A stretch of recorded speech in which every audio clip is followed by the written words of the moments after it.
Hello, everyone. Welcome back to the SevereMMA YouTube channel. I am joined once again by the man himself, and we have the main today. We have the full Lions mate, Mr. Sam Creasey. How's it going? Very well, thanks. Yourself? Yeah, all right, thank you. I can't complain. I can't complain.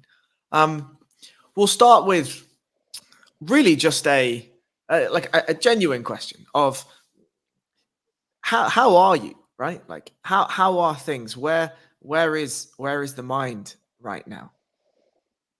Um, I am in good place personally, family-wise, career-wise, again, performance-wise, martial arts-wise, and then outside of that, just kind of like dealing with whatever else is going on in this world at the minute, and trying to, I don't know, not dodge those emotions, but kind of try and keep a positive kind of energy as much as I can, whilst the rest of the world seems to set itself alight. It's a it's a very strange dichotomy, right? Mm. In that we wake up every day, thankfully, and there are sets of humans all over the world, frankly, not even just the ones that are publicized, but all over the world that don't, or if they do, Mm. they wake up in turmoil, and we drag ourselves out of our beds and we make breakfast for our families or whatever it is, Mm. and then specifically with you almost have to forget, right? You almost have to deny, Mm. because the sport that you choose to make a career out of is something that is all consuming in a lot of ways, right? I think Yeah. maybe, and this is a question I guess to you, but maybe now when you're so deep into the career and the progression is far more incremental than it is sort of vast leaps, Hmm. do you find, you know, do you find that when you're training, you're still able to dial in and be one with the training, right? And maybe that's a difficult thing for people to understand, but I think if you can speak to, just to begin with, I guess, especially in Hmm. the earlier days, the Yeah. training is sort of takes you, right? And because of its intensity and because of its nature, you can't help but be consumed by it. Do you still get that to this day? Yeah, absolutely, absolutely. This sport, if you're in it and really truly in it, it is completely all consuming. It has to be an obsession.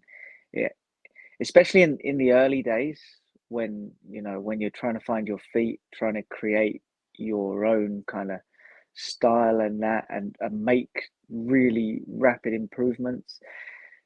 The way to do that is to be on the mat as much as possible, and it does consume your every thought. I got a lot of guys always messaging me now, asking question after question, and that's what I want from my guys. I want to see them asking more, thinking more, learning more, and you know, almost be on their own same kind of journey I was on, but without having to make some of the mistakes that I've made over the years, because I can then pass on my knowledge. Um, what's going on with the world right now has made it sometimes it's difficult to switch off. I know, like, I went to a couple of sparring sessions in the lead up to my fight, and as things were getting progressively worse, and like I'll be listening to the radio and like I'm almost in tears. My brother is sat next to me. I'm driving him to sparring. We're gonna go. We're gonna go and try and get me prepared for my fight. And at the time, he was supposed to be fighting as well. Get him prepared as well. So you have to have kind of a like switched on, sharp mindset, ready to go kind of thing. And we just, like he said, like, can you turn off the radio? I'm getting fucking, like, this is getting me so down just listening to this, because like we're obviously like we're doing our own thing. We've got our own goals and that, but it makes you, it can't help but make you think how lucky you are, how grateful you are, and maybe what can I do? What can I do in this situation? What can I do to, I don't know. Do you know what I mean? You know, you want to make a difference somewhere to do something to stop all of these deaths and everything that's happening around the world. It's like it's so like I, I say all consuming with with MMA. This is almost the same thing. It consumes all your energy because it just drags you down and you feel helpless.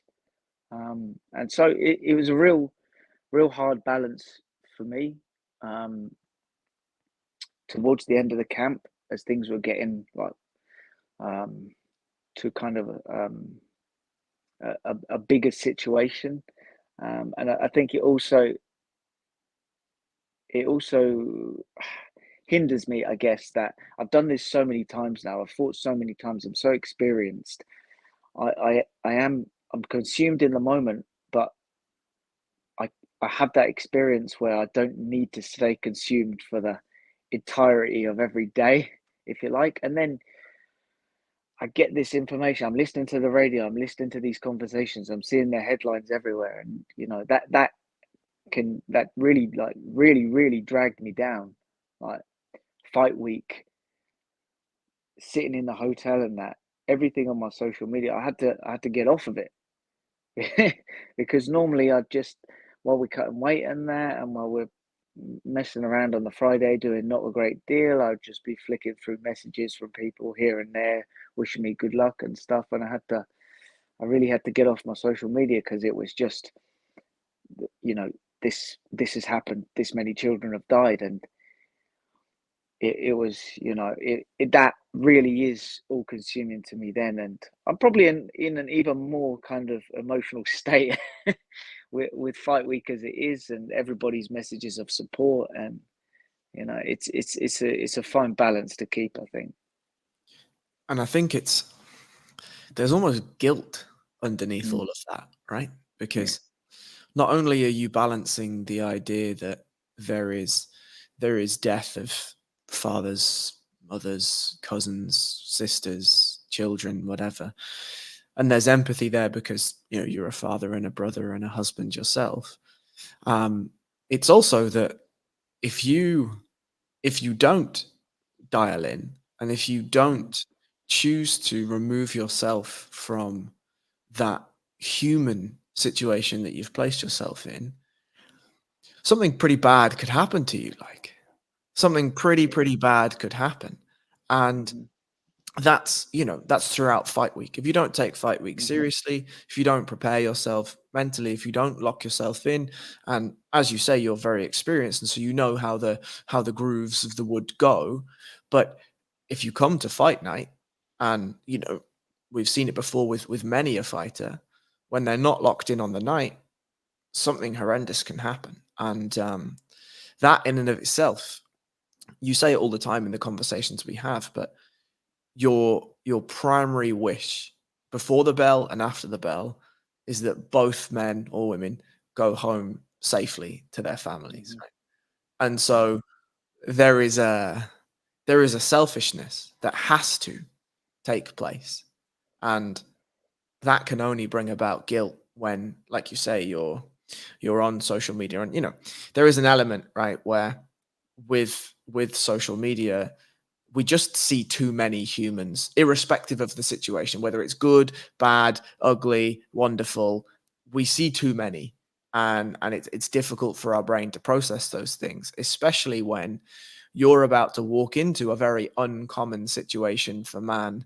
Anyway, regardless of how many fights you've got, you're about to walk Mm, into an arena with 1,000 people.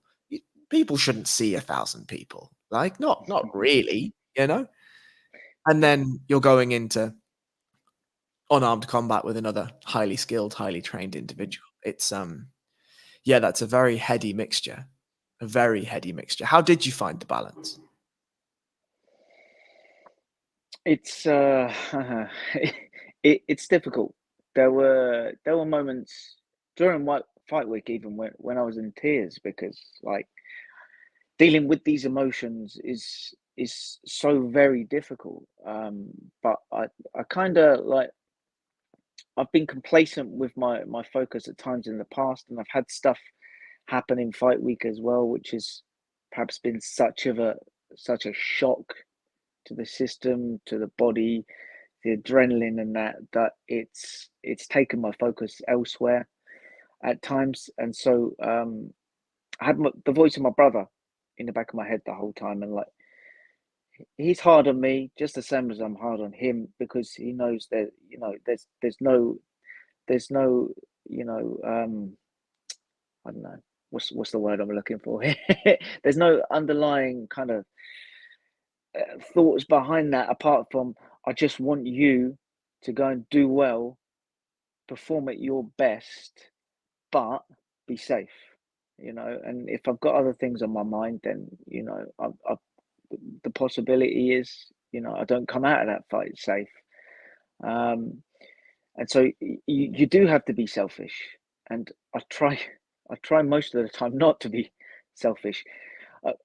Outside of my training, I'm going to do my training sessions, and then I'm going to open myself up to help people, to do what I can to try to aid everybody else in whatever way I can. But in especially in fight week, coming up to the actual fight, and that, I've just got to kind of switch off. May have to ignore a few messages or phone calls where I really don't want to have a conversation. It's the wrong time, or I'm focused on me right now, and that's more important. And you will understand when I have a conversation with you next week. Indeed. Now, we're almost sort of 3 weeks away from that fight. Mm. Can you walk me through, is the fight now a hazy memory? Is your ability to detach from the mentality of fight week, does that ebb away? And especially given with what's happening in the world right now, are you able to allow yourself to relax into just a state of being? Did you feel the same sense of accomplishment and achievement when you got the win? Like, do wins and losses even mean anything anymore at this point? Like, It's. I mean, if I'm honest, I have always been my own biggest critic, and so I don't really ever acknowledge a victory, though I should, because if I've beaten another man, it's disrespectful to not acknowledge that as well. But my focus is predominantly on, like, all the mistakes I've made during the fight, and the things that went well. There are a small little glimmer of hope in there, and then the glaringly bright lights are all the mistakes I've made. With what's going on in the world, kind of like, the moment that I'd got the win, I kind of just like, oh, okay, all of that come like rushing out almost. I wanted to make my point with the flag, but even then, like, if you'd have asked me to to say anything, only tears would have streamed down my face. Um, but yeah, I'm able to, I think, like, just to switch off that kind of um, that that emotional connection during the fight. But then as soon as that is done, it's like it all comes kind of flooding out, all of those emotions, alongside that analysis of the fight in my own head, which is why you see me walking around the cage looking like angry, or almost shouting at myself at times, because I can see those moments clearly in my head.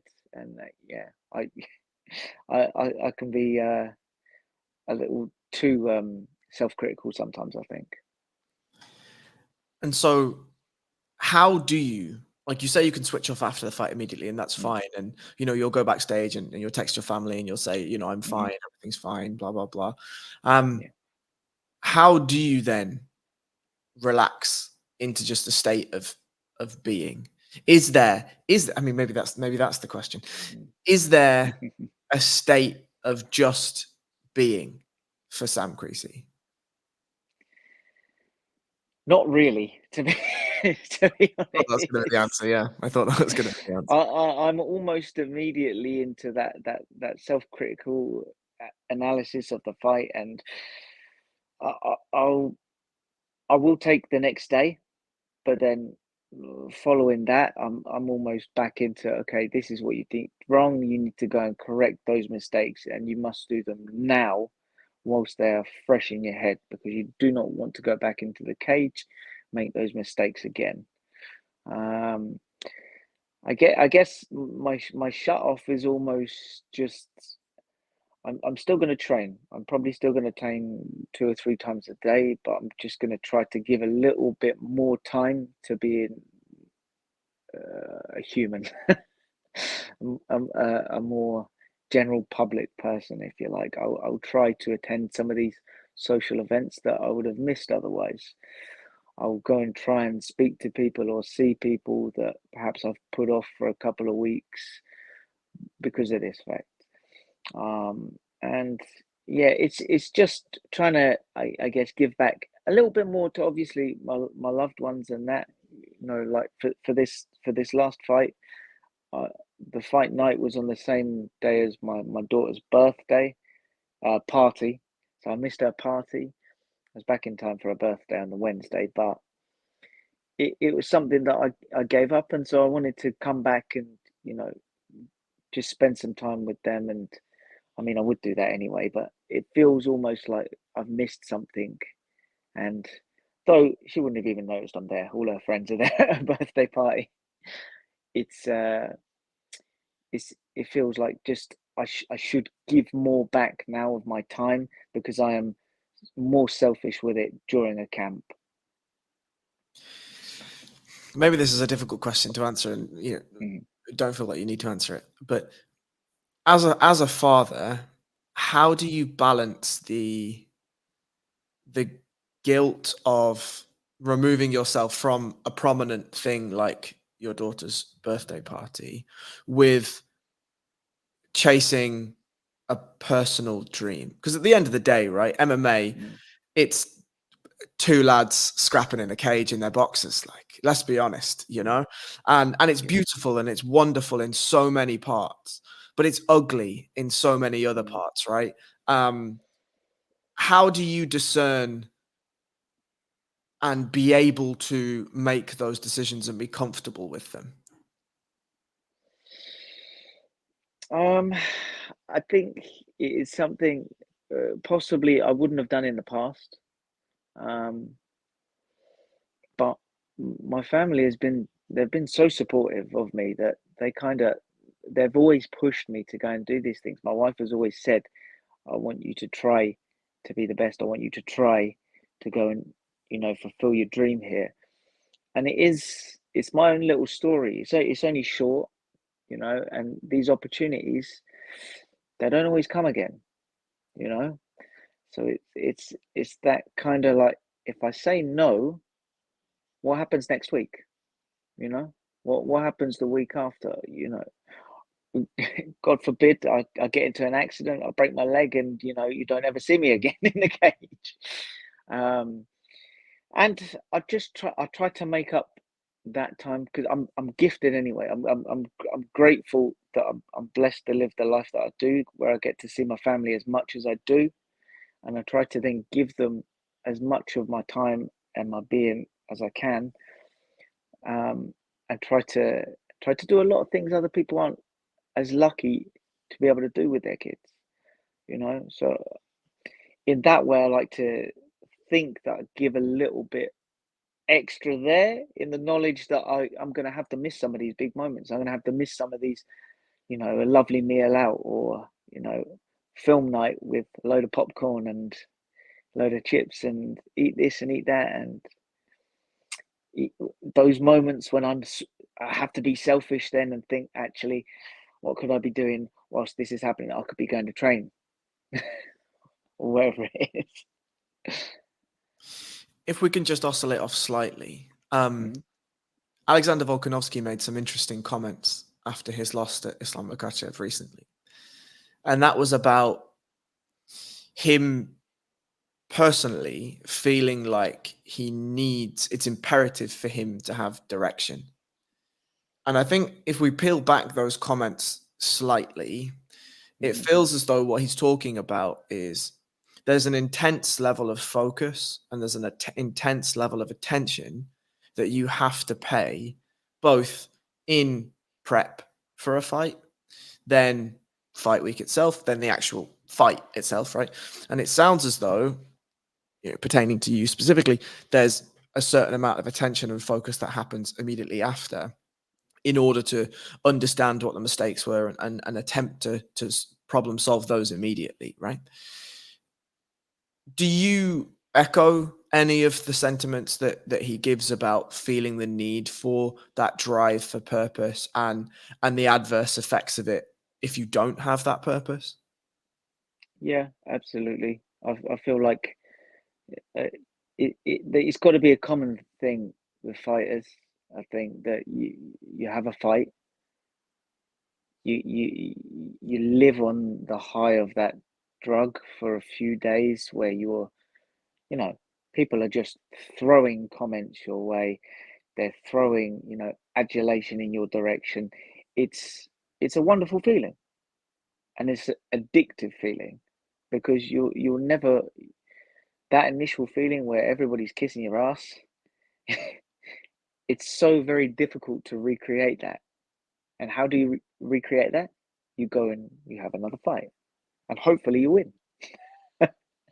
And you become accustomed to you win, you're on a high, then that starts to drift off into the next week, and by the end of the next week, what do I need? What do I do now? Where's my next fight? What am I doing next? People don't have that. I feel with fighters often they don't have that direction. What am I going to do next, or what else do I have here? I think that is quite a problem for a lot of fighters, and that's perhaps why they don't retire when they should, if you like. They have no thoughts of what is the next move. Um, and I can feel that myself sometimes, but I'm aware of that. I'm aware of, okay, we've had the fight. It's lovely. Everybody's throwing you some lovely comments, and that everybody's wants to clap for you, and then you're looking for your next challenge. I mean, I'm looking for my next challenge anyway because I always am. But it goes with the territory that when I was an amateur, it was not hard for me to look for my next challenge because I would book 1, 2, 3, 4, 5, 6 fights in a row. Now I'm a pro who's an established pro, who's got a decent record, has some credentials behind him.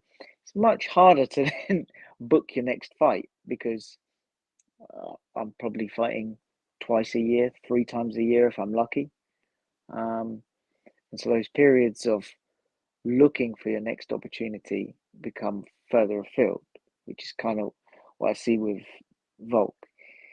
If he loses his fight, he's then stuck at a point like, right, straight back in. I need to go. I need to do something. Oh, I've got to wait for a medical clearance. I haven't had to do that for a while. What am I going to do? What shall I do? I should be in the gym. I should be improving. I should be training. I should be trying to be the best I can possibly be. Especially when you think of a fighter with a time limit on your career, etc. It's not like other careers necessarily, you know.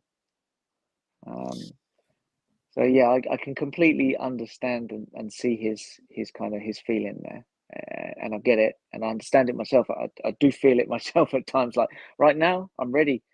It helps that I come out of that fight, no injuries, and looking to get one more before Christmas would have been nice, but it's always that looking for, okay, what's next? When is it enough? Hmm. Hmm. That's a difficult one. That's a very difficult one. There, because that's an endless question, right? There's no answer there. and in all aspects, you know, martial arts is there is no enough. Are you good enough? Nope. When you can achieve perfection, you're good enough. Is perfection attainable? No. So we will strive forever on that journey to attain perfection, right? And that includes the fight. You're looking for the perfect fight, the perfect finish, even the perfect walkout, the perfect feeling before you fight. Yeah, the perfect weight cut, the perfect fight camp. There's never been a perfect fight camp for anybody, I'm sure. Or there is something you can always look back afterwards and say, "Oh, that didn't go so well there." So the answer is there isn't enough. Yeah, there isn't. There isn't. There is the people around you who are going to tell you, perhaps career-wise, when enough is enough. Martial arts as a lifelong ambition to continue, there is no end. That's a goal that you keep on walking that path. It takes you in this direction, it takes you in that direction, and you should carry on walking that path to the day you die. Competition wise, let's look after our brains. Let's grow old with the people we love. Let's not go on mad conspiracy theories and lots of internet. Too much trolling everybody. You mentioned there that the people around you will tell you when it's time. Mm, That's a really interesting comment to make, mostly because I think the idea of calling time on a professional career is almost untenable for many, many fighters. Now, I think it's obvious to me at least that the way you approach fighting is slightly different to I would say a large proportion of other fighters, in that you can discern that there is training, and training is the sort of the bedrock of this entire thing. And that's where your love started, right? It wasn't that you were dropped into an MMA fight and you were like, oh, actually, I like this. I should probably go and train. Instead, it was the opposite, right? You trained for a significant period of time. Then fights came up. And then you were like, oh, actually, this is the drug. This is the thing. The winning is the elixir. The losing is the fire in your belly that forces you to go back and work harder in the training room. Well, it doesn't force you, right? It gives you an option to, whatever. But there is then this, because of the comments that Volk says, regardless of level of competition, regardless of promotion, I think some fighters get into this habit of, you train to then fight. You don't train to then become the best martial artist that you can be. You train to fight. And then the fight returns to training because training returns to fighting. And so the idea of this decoupling from the professional competition aspect of a career is almost untenable for many, many, many fighters. And you say there that you'll be told when it's time. Do you trust yourself to believe the people that tell you when it's time? I want to say yes. I Sure. want to say yes. And in my heart, I feel I will know when it's time as well, and I will trust the people around me because they are honest with me. They will tell me, like, you've done this or you've done that. They try to be as honest as possible with me, and I'm mature enough to, like, the biggest thing I tell to a lot of my fighters is you've got to fight off your ego all the time, and my ego will always tell me, like, no matter how old and decrepit I am, that I'm going to beat this young guy, you know. But at a certain point, I'll know, and I will listen to their advice, and it will make sense to me anyway. I want to fight, and I want to be the best in the world. I don't want to fight to just fight. I want to be the best in the world, and I'm still improving, and I'm still beating these young guys, all of these up and comers, and that all of these prospects. When I start getting beaten up, I'm gonna know it's time to do one. Like, I don't think I've ever had a fight where I've actually been physically beaten up and dominated to the point where I've thought like, ah, all the way back to the drawing board. You know, I've made mistakes, absolutely. I mean, there's plenty of them on YouTube. You can check them out. But I've never been at the point yet where somebody has, you know, really physically dominated me in a fight or really beaten me up badly in a fight where I'm like, I don't have anywhere to go. I don't know what to do. I think that unless I get a big clump and my brain is going fuzzy, then I'm in a good position still. But those are the kind of indications that are going to be telling me like it's time to do one or move across to coaching. And my coaches, they're always in the gym watching over me and that, seeing how I'm doing and that giving me feedback.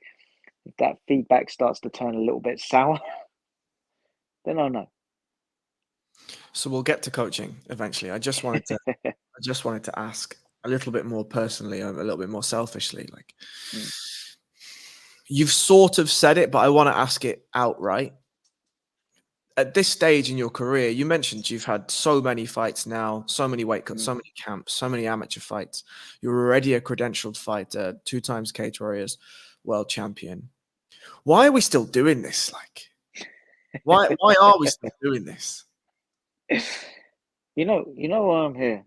I'm here to be the best in the world. I'm here to go and display what I believe are a high level, world class skill set on the biggest stage in the world. I want to go to the UFC. I want to show, what I'm capable of. And I still believe, like, I still do it in the gym all the time. I just got to go and put it into a fight. And, in some of the fights, you've seen glimpses of it, but always, like we've spoken before, that self-critical analysis. I know that's not really me. That's little bits of me and little bits of what I'm capable of. I, I can be the best in the world, and if I get my shot at the UFC, I'll show that I deserve to be there. Do you think that, and this is a wild tangent now that I think about asking that question, we'll go with it. Do you think that the UFC is still the promotion that it once was? Do you think it still carries the same reverie as it once did? Now, I'm not saying that, a Bellator or a PFL or whatever, they're to the same level of the UFC, but it certainly from a media perspective and equally from a fan's perspective, actually, having followed the UFC for the last 10 years, there seems to be more than ever a tarnishing of what brought the UFC to the dance, what really drove the stake of the UFC's brand into the hearts of MMA fans and really branded it there. To you as a fighter, obviously there is still the sort of the understanding that in any given weight category, the best fighters in the world fight for the UFC. Now, that's not to say that there aren't a smattering of fighters in other promotions that would undoubtedly be excellent world-class fighters in the UFC's divisions.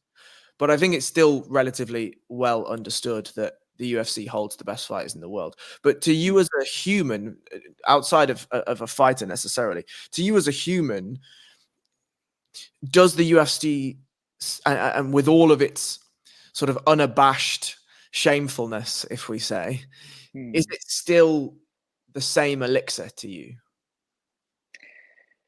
It is. It is. Because that has always been my dream. Um, I don't. I think the increase in sheer volume of world class fighters has slightly evened the playing field, if you like. MMA is just so much bigger now, and there are so many fighters coming through all over the world. You see some of these promotions outside the UFC who are signing these really good guys who are world class athletes and could be in the UFC as well. Um, I think some of the marketing, some of the gimmicks of it are perhaps not really suited to me, and I think that has watered down things somewhat over the years. But it's still the place where you are the UFC world champion, and that for me, that will always stay kind of top of the top of the tree, if you like, where I'm always trying to climb up. That would be my goal till the day I'm gone from the sport. Um, Having said that, the fight, the level of the fighters, like I look at Demetrius Johnson, I look at Henry Cejudo, I'm like, those were and will always be the best flyweights of all time. Henry's half retired and now bantamweight, and Demetrius is over at one. So, there's that kind of in the background as well. If I go and fight in the UFC and you become UFC world champion there, is it enough? Because you haven't fought Mighty Mouse. Do you know what I mean? There's that just sitting in the background, and Mighty Mouse is getting on as well. And so you do win the UFC title, and he retires, then there's that question that is waiting there. But yeah, like I said, UFC, despite its shortcomings in some areas or its watering down of, I don't really know what I'm trying to say with the watering down, but perhaps it doesn't seem the same in stature because of the sheer volume of fighters that are coming through on other shows elsewhere across Europe, across the world, and that. But it still, for me, is top of the tree. That's where I want to go. I mean, obviously, it doesn't matter what anyone else thinks, right? This is your career, and so if the UFC is where you want to be, then the UFC is where you want to be. I think for me, if I could just sort of add my 2 pence on what you're saying, I think the stature comes both internally and externally, right? Never before, I think, has there been a more legitimate competitor in that the PFL are backed with Saudi money, and I think now that Saudis, the Saudi Arabia government, their introduction into MMA is a real competitor. Because if you wanted to sort of map a blueprint out of how you would challenge the UFC, the first prerequisite is endless money. It's endless money, right? And it seems as though, and I don't know too much, but it seems as though the Saudi government has a lot of money and a lot of money that they're willing to spend too, right? So, feasibly you could have, let's say the Saudi Arabia government says to Conor McGregor, we'll buy you out of that contract you have and we'll pay you 50 million to fight, name a person, and we'll go and get them, right? Well, the UFC is like, oh, I'm not sure I want that. I don't like that. That's not what I want, right? So there is a competitive nature coming from an external perspective. Equally, the PFL, they've just signed massive contracts with Francis Ngannou. They're bringing in some excellent European fighters, some excellent European prospects. Now, who knows whether they survive, right? This is MMA at the end of the day. It's very fickle and these things happen. But I think even internally, there seems to be a degradation of the UFC's opinion and stature unto itself. I think the UFC used to be extremely unique in that the way it portrayed itself, the way it portrayed its cards, every card felt fresh and interesting, and the fighters were fresh and interesting, and you really got to feel who those fighters were. And I think still to this day, you can certainly feel that.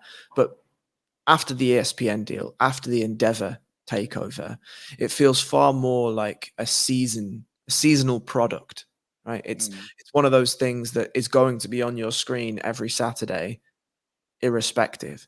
And it's less about building the fighters as products. It's less about building the fighters as personalities, because the streaming deal is signed and the money is in the bank. And so all that has to happen is a product has to go out of some fashion. And so I think that is where the watering down comes from. Now, for you as a fighter, Sure, it's great if you fight on a UFC 300, or if you fight on a Conor McGregor card, or if you fight on an Israel Adesanya card, or an Alexander Volkanovski card. It's great, right? Because it will bring more eyes to you and whatever, whatever. But at the end of the day, your contract doesn't fucking change, and the fella in front of you doesn't change either. The weight cut doesn't change, the training camp doesn't change. It's just a date in a location with a fella in a cage.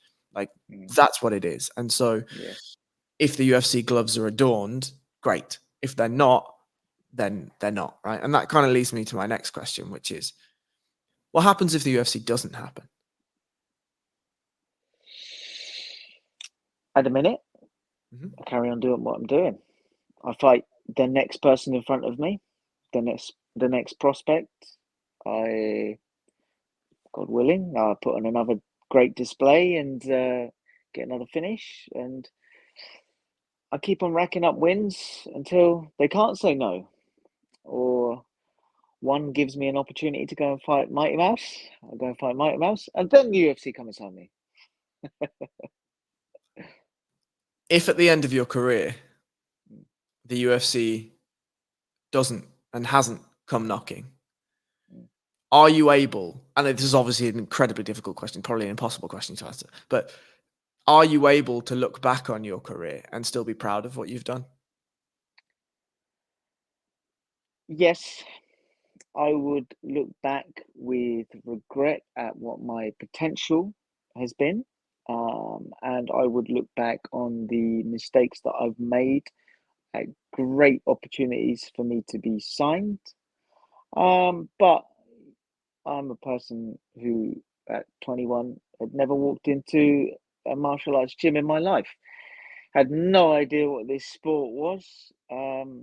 Was just kind of dawdling along with no direction in life. And I guarantee anybody who'd met me before then would have absolutely laughed at the idea of me being a professional fighter, let alone being a world champion and fighting on the premier promotion in the UK, having a world recognized ranking. So I am proud of what I've achieved so far, though that self-critical analysis will always come back to haunt me, and it will always do that no matter what I do. That's something I can't shut off, and I think that makes me a better human. That does. It makes me a better person every day. I will try and fix these flaws in myself, in martial arts, in my being as a human, in everything I do in life. I'm gonna look at myself with an open mind and look at those flaws and try and improve them. As always, a very, very beautiful answer. I want to switch over to just a couple more points. I've got some coaching points, and then we need to start plugging the YouTube that you've just started, the TikTok Thank you. pages, all of these sorts of things, right? So just on coaching, like from an outside perspective, and I'm by no means saying that the professional career is coming to an end, but it certainly feels as though a lot of the content that I see coming out from you is there is a far wider scope for your coaching ability than there ever has been, right? And that feels like it's increasing more and more and more. There seems like there's a stable of amateur fighters that are really looking up towards you, one as a role model to see how a professional career can pan out, right? But also just for skills and sort of experience and all of these sorts of things. One of them obviously being your brother, but also that professional fighter of your brother, but the amateurs in the stable around you. How, and this is a question selfishly purely from me, but as a coach, how do you try to really enforce the difference between and the balance between skill acquisition and experience? But it's a different story for every single person, I found, and it's something that I've kind of fallen into with a lot of these guys who've fallen into my lap. They'll follow me around for training sessions. They'll contact me in and out of training, and that's something that perhaps sometimes I'm selfish and I don't have enough time for, but I will get back to them. I will answer their questions and that when I can, because what I like is the fact that they're badgering me. I want them to do that. I want them to do it to the point where they're annoying and I've got to tell them to stop a little bit, or give them some, almost give them some homework to go and do, because that's what I want of my fighters. I want them to want more, to if they're molded in the same kind of way that I was, it's always looking for a little bit more. And then I can tell them, take a step back, you've done enough. um, the experience I want now, because I feel this urgency from a lot of guys. I feel they want to turn pro. They're good. They're very good. But they don't have the experience in the amateurs that I had. They haven't fought every different kind of style they can possibly have. They haven't tested themselves against what I would consider the best amateurs in the country, and win or lose, get that experience. So that when you turn pro, when we make that decision, because it's certainly not for everybody, that your first professional fights are probably going to be easier than some of your amateur fights if you have created your amateur career in the right way. I look at maybe Makayev is a very good example of that. He fought the IMAFs, he fought a lot of guys, fought some really good guys, and he'd experienced every kind of style that he could possibly get given before he turned pro. So nothing is going to come as a shock to you, and with my guys, I'm trying to instill that kind of same push that I had. And it's, some fights you're going to lose, some fights you're going to get put in positions that are very uncomfortable. You're going to see stuff that you don't know how to deal with, or stuff that has been, you know, I'll give you an example. I fought a guy called Danny Carr. He was on the England Commonwealth, I don't know, judo team or something. And so I thought, I've dealt with judo before. I've trained with judo guys and that I can stop them when necessary. And he just grabbed a hold of me and flung me all over the cage like I'd never been thrown before in my life. And that was a wonderful experience, because it got me used to like high level judo, and a guy with such aggression coming at 100 miles an hour. Nobody else had really done that to me before, or been able to come with that kind of level of intent from the first bell. And that was a great experience because it let me catch up in the later rounds. And, we had a fantastic fight that then I can go on and explain to, some of these guys who are following me around now. These are the experiences that you need. Um, and yeah, that's kind of what I'm trying to pass on my knowledge to them now, because that everybody everybody's in a rush. Everybody's in a rush. And I kind of get that as well, but like, I started my career so late. I try and tell them, like, you don't need to rush now, okay? If you do what I'm trying to tell you to do, once you win your first few pro fights, having had all of this experience, you won't have to fight as many fights. You won't have to take as much damage, and then you'll be able to use that experience to get to a higher, you know, a higher place in the rankings or the hierarchy or the promotions and that at an earlier stage with all of that experience that you've gained as an amateur. Yeah, I mean, I think something that I see is very similar is that, especially in grappling as well. Obviously, that's really where my day to day is in the grappling Mm. side. But with MMA, I think when you turn pro as an 0-0 pro, nobody gives a shit whether you fought amateur Mm-hmm. or not. Nobody gives a shit Yeah. if you've had 40 fights, if you've had 3 fights, if you've lost all of them. If you've gone Mm. 0-12 in your amateur career, if you then go 12-0 in your pro career, nobody gives a shit. Like, That that is right. So here's a perfect example. I think there's a guy called Elliot Hoy. Um, Trains out of Gym O1, which is Brian Adams' gym. I'm pretty sure he lost his last 7 amateur fights in a row. most people would have done one, said, this ain't for me. Turn pro, won 6 in a row. You know, like all of that experience that you've gained, as long as you're making improvements, as long as the people in and around you can see the improvements you're making and they can see how hard you're working and they see that you're getting this experience and it is a career for you. If you're getting steamrolled every fight and you're not getting anything from it, perhaps it's not. Perhaps there's something else that you can do instead, or perhaps training is just as good for you. I've seen some guys who are sparring partners in the gym who are better than the fighters, but they don't have that either. They don't have that need, that want, or that purpose to go out there and go and get in a cage because it's not for them. But as a training partner and a sparring partner, oh, they're invaluable. You know, I I I give my hat to, take my hat off to them more than anybody else who's chasing glory perhaps, and then if it doesn't go their way, they disappear from the gym. They disappear from the gym, and then they'll try and come back a couple of years later, and everybody else has caught up. And I see these guys. I've seen so many of them over the years that I've been training.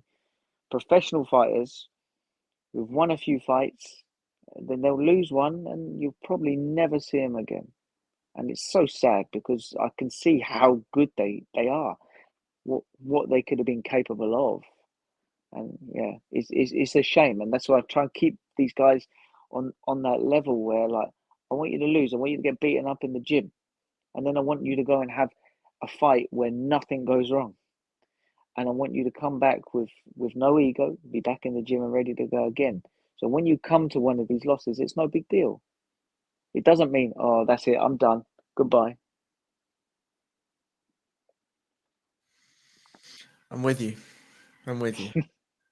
So we'll round us out with one, Mm, a bit of a plug of the social medias and the new ventures we've got, but also before we get to the, I mean, we'll get to the when I ask the question, but what's made you want to now move into the TikTok and the YouTube and really start to put some more content behind who you are? Like you mentioned already, and I agree, you're a well-established name, you've got credentials mm. behind you.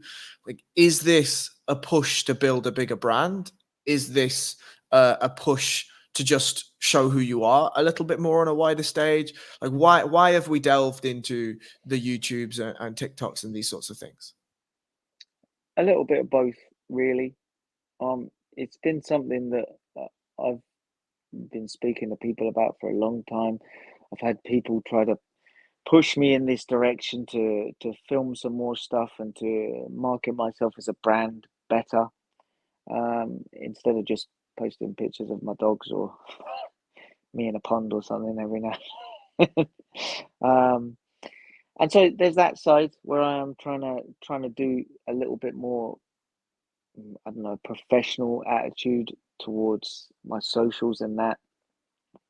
But I get from a lot of people, they like to know who I really am. They like more content from me. They like to learn about me.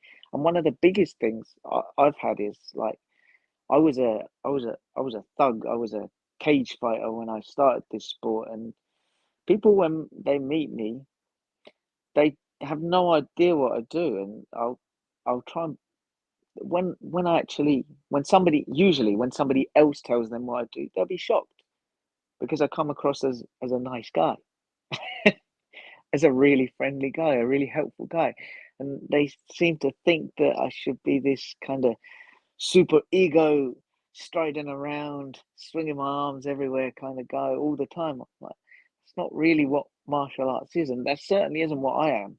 You know, if you ask me what I do, I'll tell you, but I don't need to go out of my way to go and display all of these things for you. You think I've got this long hair, I've got to cover up my cauliflower ears. So it's a little bit of a chance to get people to know, like, the real me.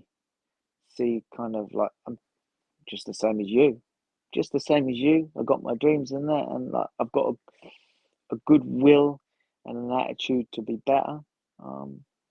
And I think we've all got that. with whatever we endeavor. We just sometimes need a little bit of push to get, to start our journey. Sam Creasey, as always, it's a privilege. It's an absolute privilege. If you want to just plug any social media handles and links and whatever that you want, we'll put them in the description of this, obviously. But yeah, as always, it's a real pleasure. Thank you. No, thank you, man. Thank you.